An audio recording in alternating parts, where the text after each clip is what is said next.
Hey everyone, this is Daniel from Nothing Notable, checking in with you here at the end of 2020. And listen, 2020 sucked. It was a bad year. But we don't want to focus on all of the bad things that happened. We want to focus on the good things. So in an attempt to highlight our favorite things from 2020, we've put together this series of short podcasts called The Best of 2020. We talk about our favorite television from 2020, our favorite movies, our favorite albums, some of our favorite comedy, some of our favorite YouTube channels and podcasts, and all of the stuff that helped us get through what was a terrible year. In this episode, we're talking about our favorite movies. So sit back and enjoy what we thought was the best of 2020. I just realized, because I was looking through movies in 2020, Call of the Wild, that Harrison Ford movie, came out this year. And if I wanted to, I could have seen it in theaters, but I never did. Well, let me go off of that real quick. Let me ask you this. Because we saw already with sports, like we went so long without sports, and then sports came back, and we ended up getting these weird schedules where you get like an NFL game on a Tuesday. And I know personally that during that time where we didn't have any sports, I was just praying and hoping and saying, oh my God, please give me sports. And then once it comes back, I'll never take it for granted. And then all of a sudden we're getting a Tuesday football game, and I'm like, this sucks. Like, get out of here, Tuesday football. So I'm curious, Tyler and Jack, do you guys think that you're gonna like, when movies come back into movie theaters, are you gonna go see movies that you wouldn't have ordinarily seen? Or are you gonna go right back to taking it for granted? That's the funny part about all of this. I think for 2 months, this is what I've been saying for a long time now. For 2 months in 2021 or 2022 or 2073, when it comes back to normal, for 2 months, I'm going to be like, yes, this is the best thing ever.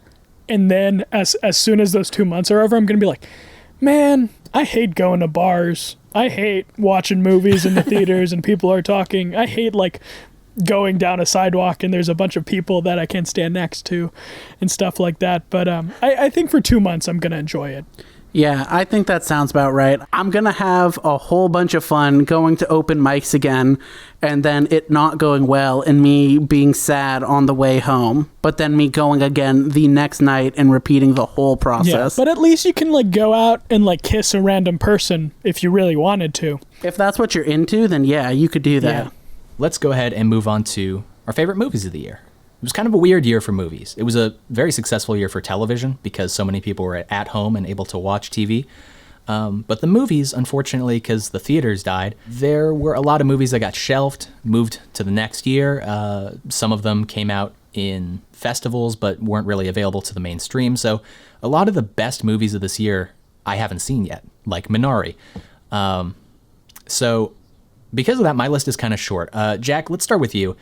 What were some movies? You're not as much of a movie guy as Tyler and I are, so I'm curious where you fell this year. The only movie from this year that I remember watching was Palm Springs on Hulu, and I thought it was a very fun movie. I thought the performances in it were great. Overall, a very good time. Honestly, the only movie I can remember watching from this year, but I would still probably have it up there regardless. Yeah. Tyler, did you see Palm Springs? I did see Palm Springs. Great. Let's all talk about it. Yeah, we'll all talk about it. It was, I wanted to talk about it too, so that's perfect. I think J.K. Simmons always steals the show in anything he's in, and this is no exception. I think his character is super interesting, and while I kind of saw where he was going in general, I still think they stuck the landing there. Palm Springs isn't one of my favorite movies of the year, but it's definitely enjoyable, and it's a lot of fun. I think this is one of Andy Samberg's best performances in general. I think I can just say that because he doesn't do movies too much, and sometimes like he goes really over the top, but in this one I think it works because he's doing a Groundhog's Day. I actually did a double feature with this and Groundhog's Day, and it works really well. It's a lot of fun, and what's her name? Kristen Milioti. Yeah, Kristen Milioti. Whatever, you said it. She's great. She's also in Fargo season 2. And just a little Fargo-verse trivia right there. But she's great in this movie, too, and she brings a lot of humanity to it, same with J.K. Simmons. Yeah, I thought they worked very well together in the movie. They had great chemistry, and you're right, Tyler. This is definitely Andy Samberg's best performance. He's such a silly and goofy guy. I find it hard to not laugh or to not enjoy all of his work. I'm a big Lonely Island fan, so shout out to all of that. But really, the show or the movie works because of Kristen Milioti. I think in the writing of her character, but also in the performance, because she is initially strapped with the traditional rom-com female character to be sort of oohed and awed at by the male protagonist. But then as the story goes along, without spoiling it too much, she gets so much agency in the story to the point where she is the catalyst for them getting potentially out of this Groundhog's Day, which is really fun. And she and Samberg have really great chemistry. The movie had no business being as good as it was. And I'm surprised at how high it is on my list because, well, one, because I didn't see that many movies, but also because it is so charming. It's not that visually interesting. It's not wholly original, but it's charming, and it's a really fun movie, and it's a movie that you want in a year like 2020. Yeah, I was shocked because I work for a movie news site too, and we were doing our top 10, and I was like, oh my God, Palm Springs is in my top 10 because it's one of the better movies of this year that they felt fine with releasing on Hulu. I'm glad we got to all see a movie together kind of this year. Yeah, that was fun. That was fun. Cute stuff. Let's segue to a movie that, Tyler, I know you've definitely seen, Borat subsequent movie film. Yeah. I did not love this movie as much as the first one, but that's a high bar because I think that the first Borat movie is a museum piece. I think that can stand the test of time. It's such an impressive work of documentary and fiction filmmaking, and such an incredible performance that I think should have won an Oscar by Sacha Baron Cohen. The second movie is more emotional, and it trades in a lot of the man on the street documentary sort of stuff with more of a fictional story, and that's where I think the movie succeeds, is in its story. Maria Bakalova, who is good, getting nominated and winning awards for her performance in this movie, she's so terrific, and she does anchor the movie with a real heart and a real presence, and she goes toe to toe with one of the funniest men in the world, and really holds her own for the entire movie. I'm curious how this movie edged out for you. I actually think I like it like the same as the original, or even like a little more. And again, it's because of the story in it. I feel like it makes Borat like he's obviously likable in the first one because he's like naive and stuff. But like it makes him even more likable by the end in this movie. Cause like, yeah, he like, again, the main joke is in Kazakhstan, like they shit on women, like, and that's the bit, like, and his daughter's no exception to that. But then like the whole thing is like about her like growing up and like them like kind of having a mutual respect for each other in a really interesting way, to the extent that I don't feel bad for spoiling this movie because like it's not, watch the movie because it's not about the ending, it's about the journey. But at the end, like she's a reporter just like him, like, and it's super sweet, and I think it really just works as a movie like by itself, but also like kind of encapsulates 2020 because they were filming during 2020 and then like a bunch of COVID stuff happens and like all of a sudden Sacha Baron Cohen is living with these like two random guys like for 2 months during quarantine. Like it's pretty insane. And I think something that works really well also, a lot of people thought he was shooting his HBO series Who Is America, but actually he was shooting Borat too. Like there's a lot of more disguises and stuff for Borat because like everyone knows who Borat is now. But I think that makes Sacha Baron Cohen's job even harder because he's not just doing an impression of like a big hick. He's doing Borat doing an impression of a big hick. Like there's a lot more layers there. And, I watched it as soon as it came out, and I just was so surprised about how much I enjoyed it because I really like the first one, but this one has a nice little punch to me, even though it definitely is 2020. Like it's not going to stand the test of time like the first one. Two surprising movies to start off: Palm Springs and Borat subsequent movie film. I'll say one. I think this movie didn't surprise me because I know this director, and I think the only thing that surprised me was how good Delroy Lindo was in it. And of course, I'm talking about Mank. No, I'm kidding. I'm talking about Da 5 Bloods, Spike Lee's latest joint. And it is my favorite movie of this year. I still haven't seen Minari, so we'll wait on that. But Da 5 Bloods is so good. And it really feels like a movie that just hangs out at the beginning, and you really like get to know these characters, and when stuff starts happening once they're back in Vietnam, a place that's like has haunted them for their whole lives, like the true nature of each character kind of comes out, and slowly I think the filmmaking becomes like a lot more intense and a lot different than it is at the beginning, when like these four friends are just like hanging out and dancing like in Vietnamese clubs and stuff, and it's a lot of fun. You see that side of them, but like as soon as they're back in the jungle, it's like, oh, like this is haunting and horrifying. And Delroy Lindo, it gives the best performance of the year, I think. It's again, it's a little showy, but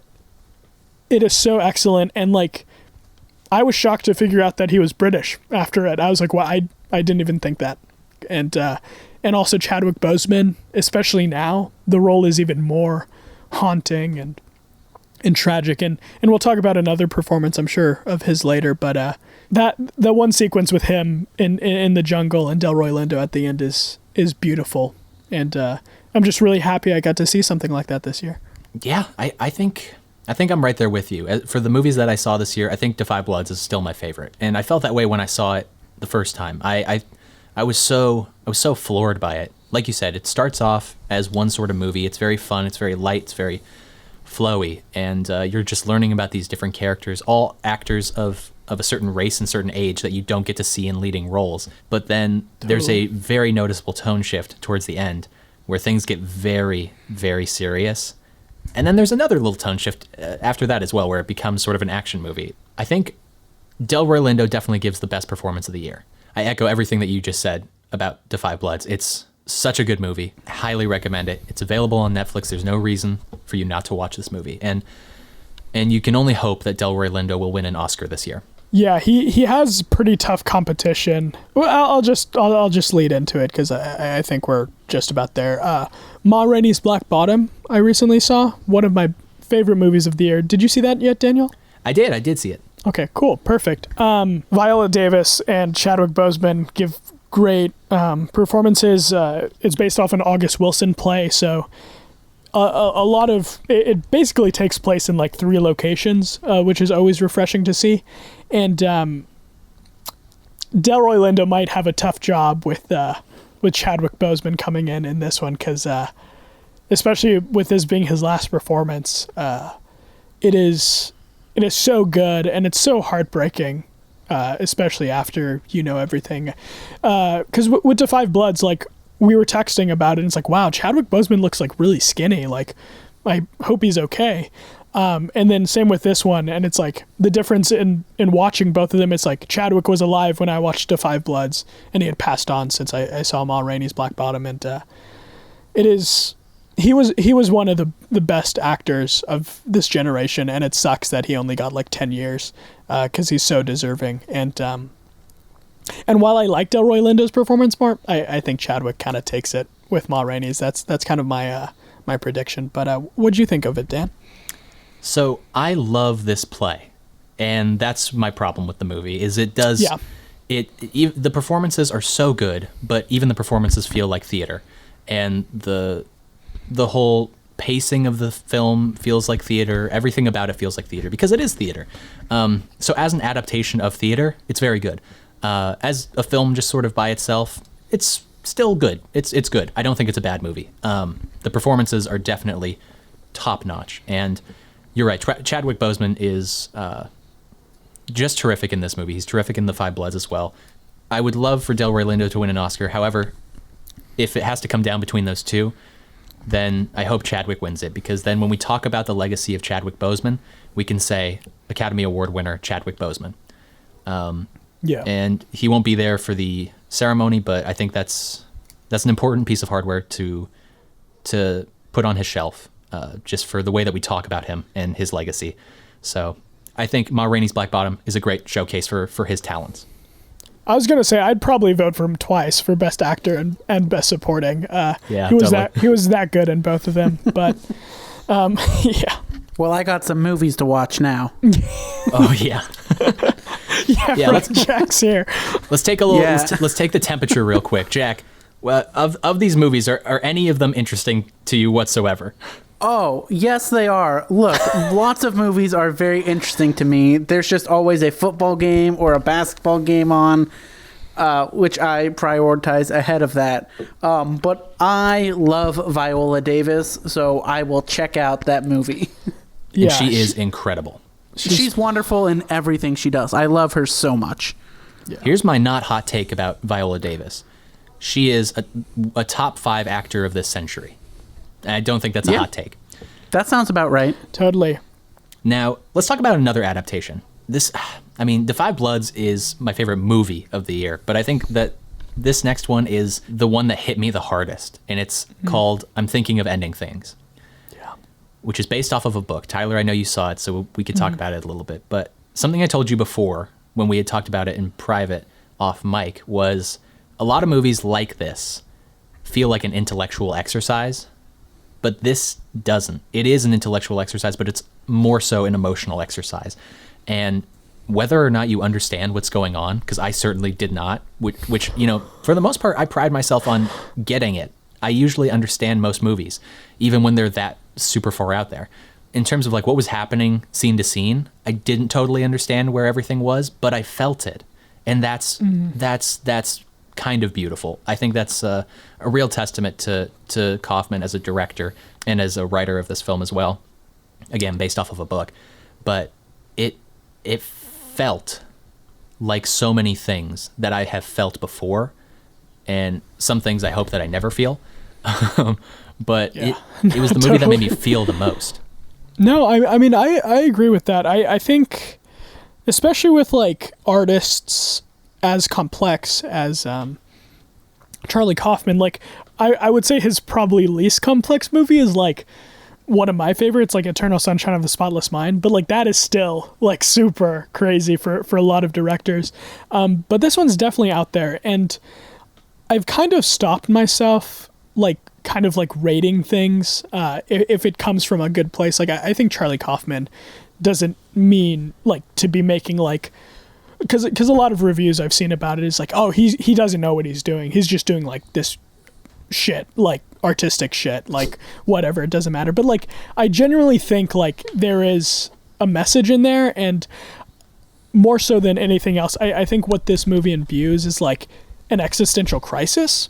Now, the character who's having that crisis is different than what you expect, but Jessie Buckley's performance still really portrays it well, and I think it just shows that perfectly. And like you said, it like makes you feel things you felt before. If a movie makes you feel that way, it's not a shitty movie that is just like doing artistic bullshit. And I think I'm Thinking of Ending Things makes you feel somewhat like you're having an existential crisis, and that's beautiful. Damn, I'll check that one out too. Because I'm always feeling like I'm having an existential crisis like once a week. Yeah, totally. And like as a writer too, I think it'll stick out to you too, because, oh gosh, yeah. Yeah, I'll watch that tonight and talk to you about it tomorrow. Sounds good. Sounds good. A movie, we're kind of transitioning. Well, there's one big movie that I know Dan and I have seen, and I think let's save that for last, I would say. Bad Boys for Life? Yes. Absolutely. Yes, number one movie. But I kind of just want to talk about a silly, goofy one after I talked about this existential crisis film. The Prom, Ryan Murphy's The Prom is so insane. It is not one of my favorite movies of the year. I don't like that I liked it as much as I did. But you know what? I shared a bottle of wine with my mom, and I watched it with my family as soon as it came out, and it was really fun. A lot of it is problematic. There's horrible things in it. Like, all the Broadway people in this movie are complete psychopaths, and they don't have arcs, but they should in it. But it is just like kind of good old-fashioned fun. old 50s, 60s musical theater. Kind of reminded me of Singing in the Rain in a lot of ways. But yeah, just a goofy, fun palate cleanser. I think if you have some substances with friends, it's one of the best movies to watch. And yeah, I mean, if I could still do that, I totally would with this movie because it is just stupid and silly. I don't think I'll be watching The Prom, but I'm glad that you had fun. Yeah, you know what? I'm also going to rate that one I will probably not watch unless, as you mentioned, I am inebriated or under the influence with some pals. Otherwise, I have much more important movies that I have not seen yet to watch. Like I'm thinking of ending things. Yeah, definitely. Cool. I have one that sort of, I think, segues naturally. It's another movie that's fun and has some issues. Tenet, which is the movie of 2020. It was so complicated getting it into theaters. Christopher Nolan, my favorite filmmaker, my personal hero, the reason that I want to be a filmmaker, put out another movie this year. And so I'm always going to be there for Chris Nolan. And I've been a hard defender of all of his movies. I think all of his movies are genuinely good, though, so that's why I feel comfortable defending all of them. This is the first time where I can't defend him. I can't defend my buddy, my friend, my hero. The problems that are in this movie are real problems.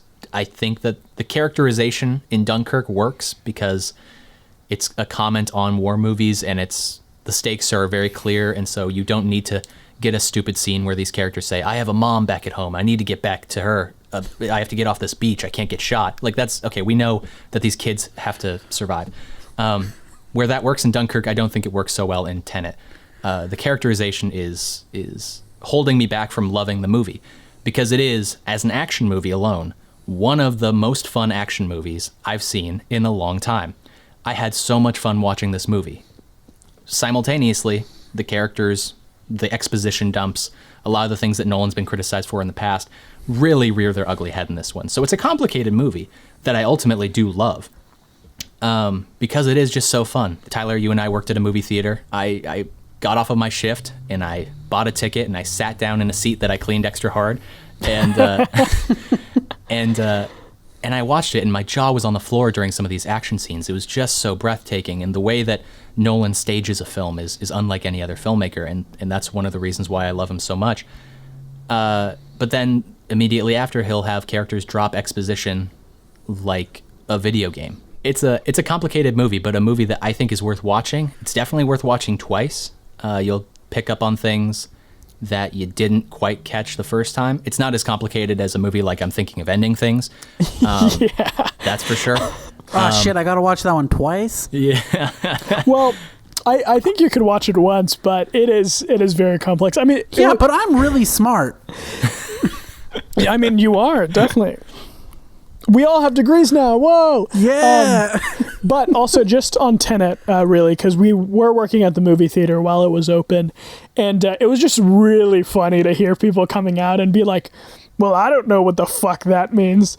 And I was just thinking, like, I feel like I just watched I'm Thinking of Ending Things. And, like, I think I could watch Tenet and, like, kind of understand what's going on. But, it's very easy to understand what's going on. That's the thing. Yeah. But, shout out to those people seeing movies during a pandemic every week. There were a lot of them out there. Yep. Cool. I think this segues into our last movie. There's a bunch of other ones. Something we didn't discuss is Sorkin's new film, Trial of the Chicago 7. Decent. Oh, I did see that one. Oh, okay. Then let's talk about it, because I didn't love it. Let's talk about it then, yeah. Yeah, I enjoyed. Yeah. I had to watch it. I watched it for my 1960s U.S. history class. But I thoroughly enjoyed it. I thought Sacha Baron Cohen was great in it. I thought the ending was way too much and over the top when they're, yeah. But otherwise, good film. Yeah, I think I liked it a lot more than Daniel as well. I think the opening sequences and stuff, like, really, like, especially compared to Molly's Game, which was Sorkin's first attempt directing. I think did not see that one. I think this one is just a lot Yeah, don't see it. I think this one's a lot better than Molly's Game, and I think it works a lot more. I do think Eddie Redmayne is fine. Oh boy, here we go. I think he's fine in it, but I think him and Sacha Baron Cohen just don't have great accents, and like I hope they would say the same about my British accent, but it doesn't always hit. But I think a few things that I think Yahya is so good in it as Bobby Seale. That was 2019. Watchmen, great series. He's great in it. Regina Terrific. King is fantastic. Go watch Watchmen, the series on HBO. But yeah, I think it works for the most part. I don't think it's like a 10 out of 10 by any means, but it did sneak into my top 5 because, like we said before, not a lot of good movies came out this year. Was it better than The Prom? Yes, I can safely say it was better. I enjoyed it pretty thoroughly, but there are some issues with it, definitely. I don't think this is Sorkin's masterpiece yet, but I think soon. I think he's going to make his third time's the charm, I think. Daniel, the harshest critic. Yeah, I'm definitely the harshest critic. I think unanimously this movie was pretty well liked by most people. I think it's a competently made movie. I think the dialogue and the wittiness in the courtroom is very fun. Sorkin is a terrific writer, one of my favorite writers. But it's overly sentimentalized, particularly at the end, like you mentioned, Jack. The characters, I actually didn't think that the characters were that well drawn. I think they were a little archetypal. Eddie Redmayne is a little bit too much like this, and then Sacha Baron Cohen is a little bit too much like this, and they're at odds with each other. Grr. And I didn't feel like he had a real political message. I think that the reason I dislike the movie is because it's politically a little bit incoherent. Yeah, I just think that the movie it feels like the worst of Disney movies. Overly sentimental, heavily reliant on the music and the performances, and politically a little bit questionable. So that's how I would describe the Trial of the Chicago 7. While it's also housing a really great performance, like you mentioned, Yahya Abdul-Mateen. Yeah. And I liked Eddie Redmayne in the movie. That's a hot take. Fuck you. Yeah, Tyler hates Eddie Redmayne. You know who was better in it, though? Who? Michael Keaton. He was? Michael Keaton was better than Eddie Redmayne in it. And he was in 2014, too. Maybe one day we'll go back and we'll redo Oscars. Yeah. But until then, let's talk about what is probably going to be winning a lot of Oscars. Our last movie, Mank. What did you think, Tyler? I didn't see it. I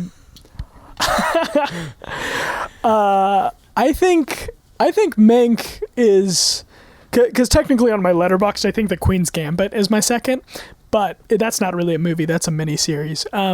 But Mank is definitely my second favorite movie of the year. It's right up there with Da 5 Bloods. The more I think about it, the more I think I'm like mesmerized by it. I think Gary Oldman gives a great performance in a role that is, I've heard, is just him in general, Yeah. which is kind of scary. All the supporting characters are there. But I think that the real thing that makes this movie super special is just the direction. I think it balances a bunch of different storylines super well. I think Amanda Seyfried's character is super, super interesting. And I think that just the overall, like, the threat in the movie is like, yeah, his alcoholism and stuff, but I think it's also like Orson Welles. Like Orson Welles is kind of like, again, Mank is about the writing of Citizen Kane, one of the best made movies ever. Like technically, I think that is the greatest movie of the 1900s, of the 20th century. Like it takes filmmaking and like bumps it up a notch. We wouldn't have any like fantastic movies without at least Citizen Kane. Like from a technical perspective, such a perfect movie. And I think something super interesting that Mank does that I feel like the Trial of the Chicago 7 doesn't really do. It does kind of talk about like socialism in the 30s and how just like lambasted your career would be. And obviously there's just like a lot of political drama and mayhem during this time, just like in the United States in general, and like the blossoming of the Hollywood industry as we know it now. And there's just a bunch of different storylines that like all simultaneously like accumulate to this beautifully shot and performed scene by Gary Oldman. Charles Dance does a great job in this movie too, and yeah, it's just overall so well directed and very refreshing. David Fincher's late father wrote this script, so you could tell that this was really well thought out, from all the relationships to all the shot composition to everything. And I think Fincher has little competition this year, and I think he's probably going to take home Best Director. I would probably vote for Spike Lee. I think The Five Bloods does. I like it a little more, but Mank is really great. There's a couple of directors of films that have yet to come out that I think will put real competition to David Fincher. I also think Kelly Reichardt of First Cow has a real shot.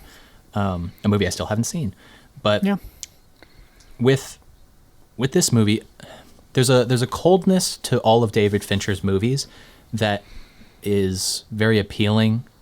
Because it's very different from other mainstream films.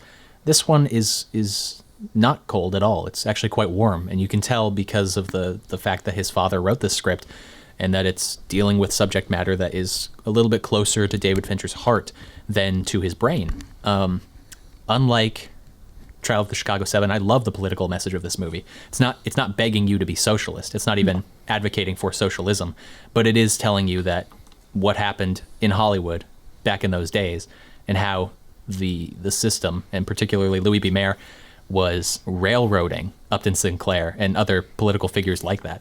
One of my favorite scenes in the movie is where there is a dinner scene at Randolph Hearst's place, and they're talking about the Nazis, and somebody says like Hitler's like a real, what is the phrase? Like Hitler's creepy or something? I forgot what it was, but it was like, that Hitler guy is a weirdo.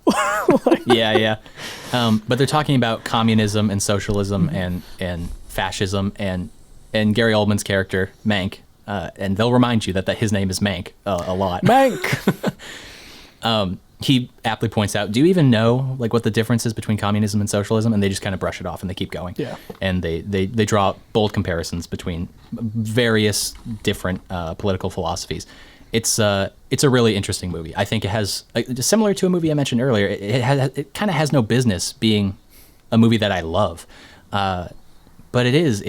It's warmer than you would expect. It's deeper than you'd expect. I think it has a coherent political message. I think it's one of the best movies of the year. Performances are all top-notch. Writing is top-notch. Direction is top-notch. Yep. Everything about it is top-notch. Sometimes a duck is a duck, you know? And I think that's pretty much all the movies we wanted to talk about. Just some random ones I saw. Eurovision was like kind of but it was like, I think it was a little return to form for Will Ferrell. The Devil All the Time, super dark. Not that great to like watch, but I think Tom Holland gives a really innocent performance, and I think Robert Pattinson has like a ball in this movie. I think every Netflix movie Robert Pattinson is in, he's just like doing an insane accent. He has insane costumes and stuff. But yeah, overall okay. And the Harley Quinn movie was all right. Birds of Prey. That came out this year. Yeah, isn't that crazy? Huh. Just wanted to remind the folks at home that there was a superhero movie that came out besides Wonder Woman this year. I think it's a better step in the right direction for, like, I mean, Margot Robbie's great as Harley Quinn, but I don't think she's been in a good movie yet. And hopefully that's James Gunn's Suicide Squad next year. So we'll see. But yeah, that's pretty much it for movies. I've seen a lot more, but those are just 3 I wanted to mention briefly. That concludes part 2 of our Best of 2020 series. Tune in for part 3 later today. Yeah, that's right. 2 podcasts, 1 day. It's a holiday miracle. In that episode, we're going to talk about all the music that we loved this year. And again, if you have any recommendations for us on what movies you watched this year, please let us know in the comments below. Thank you for listening, and we'll see you soon for part 3.